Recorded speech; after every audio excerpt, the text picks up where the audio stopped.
Hello friends, बरायबाय Bodo Job Info YouTube चेनेलाव आसा खालामो गासैबो मोजां दङ। Indian farmers नि थाखाय big update एबा आबादारि बिथिंनिफ्राय मोनसे big update सफैदों नोंथांमोननि राङारि अनसुंथाइनि सायाव जे नोंथांमोना गोबां नेगासिनो गुबुन किस्ति एबा स्किम मोननो नोंथांमोननि एकाउन्टआव माब्ला हाबगोन गोबां नेगासिनो दङ मानोना टाइम जाबाय। सो टाइमा जाबाय नोंथांमोननि एकाउन्टआव रां हाबनायनि नाथाय डेट फिक्स जायाखै जेरै PM किसान बा गुबुन स्किमनि राङारि अनसुंथाइनि सायाव।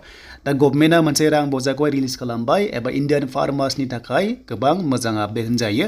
सो बेखौ जों डिटेल्सखौ नायगोन गोबाव खालामा जाय नोंथांमोना Bodo Job Info YouTube चेनेलाव गोदान हानायसेबां साबस्क्राइब खालाम जेब्लानो गभर्नमेन्ट स्किम्स फैगोन अब्लानो आपडेट मोनगोन आरो लोगोसे साख्रिनि आपडेटबो नोंथांमोना मोनबाय थानो हागोन। दा जोङो PM किसान अफिशियल साइटआव फैबाय आरो PM किसान अफिशियल साइटआव फैनाय लोगो डेट फिक्स जायाखै। सो डेट फिक्स जायाखै नाथाय डेट फिक्स मानो जायाखै बेनो जाबाय बाजेट गैयामोन दा बाजेटआ फैबाय। दा बेखौनो आं नोंथांमोनजोंहाय भिडिअ खालामदों जाहाथे बयबो मिथियो।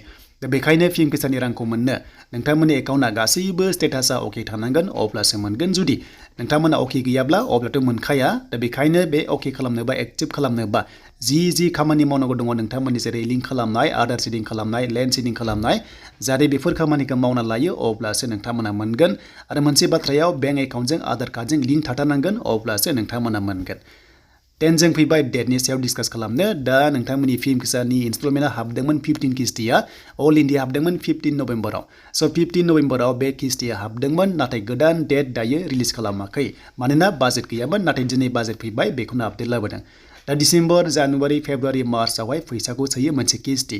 दा डिसेम्बर थांबाय जानुवारिबो जोबसिगोन। दा नोंथांमोननि रां हाबनाया नैबे फेब्रुवारि दानाव चान्सखौ बांसिन नुहुरदों जेला दिनैहाय रिलिज खालामबाय माखासे फान्डखौहाय गभर्नमेन्टआ। सो अब्ला नोंथांमोना बे डिटेल्सखौ नायनाय भिडिअखौ नायजोबजासिम शेयार खालामगासिनो दङ माखासे खोथाखौहाय जे नोंथांमोननि मोननो गोनां माखासे किस्ति।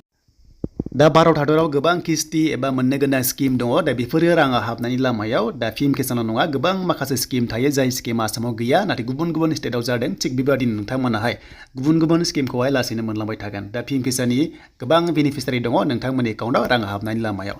दा बे अफिसियेल नटिस बाजेट ओंखारबाय नोंथांमोना मोनदों जे बाजेटखौहाय रिलिज खालामबाय 2023-24निखौहाय बेनो जाबाय नोंथांमोना गोबां मोजां मोनसिगोन जे नोंथांमोननि एकाउन्टआव थाबैनो हाबसिगोन बेफोर राङा। दा बेयाव नोंथांमोना नुनो मोनदों जे नोंथांमोननि बाजेटआ जाबाय 20 लाख कौटि। दा कौटियानो गासै 20 लाख कौटि बेयाव रिलिज खालामबाय। बेयाव आबाद बिथिङाव एबा गुबुन सेक्टराव नोंथांमोनाहाय खामानि मावनो एबा नोंथांमोननि स्किमखौ होनो गभर्नमेन्टआ बेयाव रिलिज खालामबाय फान्डखौहाय।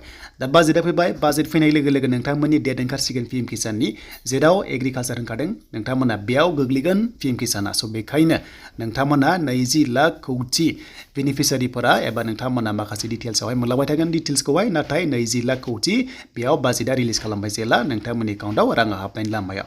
सो बेनोमोन नोंथांमोननि लेटेस्ट आपडेट माखासे डिटेल्स